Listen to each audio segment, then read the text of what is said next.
Hello and welcome to another edition of One Geezer's Garage. I'm Wayne Powell, head geezer. As you know, what we're trying to do is put a late model 5.3 liter Chevrolet V8 engine in a 1987 535 IS BMW. And we've made some progress. We've solved a lot of issues, but there are a few more still to come. This is one of the fun things about doing an engine swap project. There's no end to the challenges. Just when you think you've got one thing solved, something else comes along and says, hey, pay attention to me. You got to work at me too. Well, one of the things we've known all along is that this good old truck intake manifold was going to be way too high. Our hood was not going to clear. So either this manifold had to be swapped out for something else, or we're going to be faced with putting some sort of hood scoop. And we want our BMW to be a little more subtle than that. So we started looking around to see what else we could do with this intake. The truck and SUV engines, almost all 5.3 liters, have this big, tall intake, and a couple of other things to go along with it. One is, one of the things that keeps us from just doing a simple manifold swap with, say, a Camaro, Firebird, or Corvette manifold is, originally we have a belt idler sitting about here, we've got a tensioner sitting over here, and the original truck water pump, if you remember, looks like this, and it has this nice outlet sticking right up here in the way of our throttle body. So if we want to bring this down, the throttle body down with the low passenger car intake, you can see we're going to have issues with this and with this idler that sits over here. So what kind of choices do we have? Well, let's just see. We'll take the truck manifold off for just a minute, and we'll take our salvage yard, maybe this was an eBay, I don't remember, found it someplace. Take our eBay LS1 intake. Well, now we've solved our height issue. We've got a little bit of a issue right here, but remember this is a drive-by cable throttle body, and our engine, the whole ECM and everything is set up for drive-by wire. So we'd really like to keep that. So while this looks like the first step, it's not really the final step. So instead,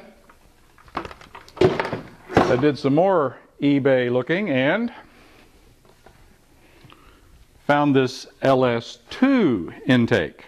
Now, a couple of important things about this. One, as you'll see, this already has the fuel rails and the fuel injectors. This has the one pipe feed as opposed to the LS2, which typically had many of them had a two pipe feed.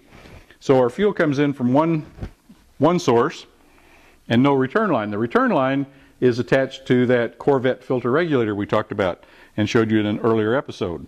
So if we put this on here, a couple of other things show up that are good. One is, this is a 90 millimeter throttle body as opposed to this puny little, I'll get this off of here for you, this puny little 75 millimeter that comes with the LS1. So you can see there's a significant difference there. So already LS2 is starting to look more attractive. Well, one of the other reasons why that's attractive is, here's our throttle body from our SUV manifold, and guess what? It's a 90 millimeter, and it has the same exact bolt pattern as the LS2. And if we swap on an LS2 water pump and crank pulley, now all of our clearance issues are solved, and the electrical connectors on the LS2 fuel injectors are exactly the same as the SUV. So by doing all of this, it now looks exactly like an LS2, and we think probably will perform like an LS2. Now, there is one issue for you horsepower freaks. In a recent issue of Hot Rod Magazine, they were doing a dyno test where they took a 6-liter LS series engine, a truck engine, crate engine, and they tried some different manifolds. And guess what? The good old truck manifold, in spite of its long runners, which you think would be good at low and mid-range, actually performed very, very well at the high end. The LS6 low intake manifold outperformed the truck a little bit. The LS1 and the LS2 are actually both lower than the truck manifold by 8 or 9 horsepower. But once again, we're not going for maximum horsepower. We just want a nice cruiser. And this LS2 intake really solves the issue of we can reuse our drive-by-wire throttle body by swapping on this front accessory stuff. We've solved that issue. We've got the same electrical hookups on the fuel injectors. So this looks like a really neat solution to our problem. So that's going to solve several of our problems. With the LS2 intake and water pump and crank pulley, we've solved our hood clearance issues, and we've got to start on the rest of our front accessory drives. Next time, I'll show you what we're going to do with the alternator, power steering pump, and the air conditioning compressor, and some of the brackets and how we're going to move those things around and what combinations are available to us there. So until next time, thanks for watching. I'm Wayne Powell, the head geezer here at One Geezer's Garage.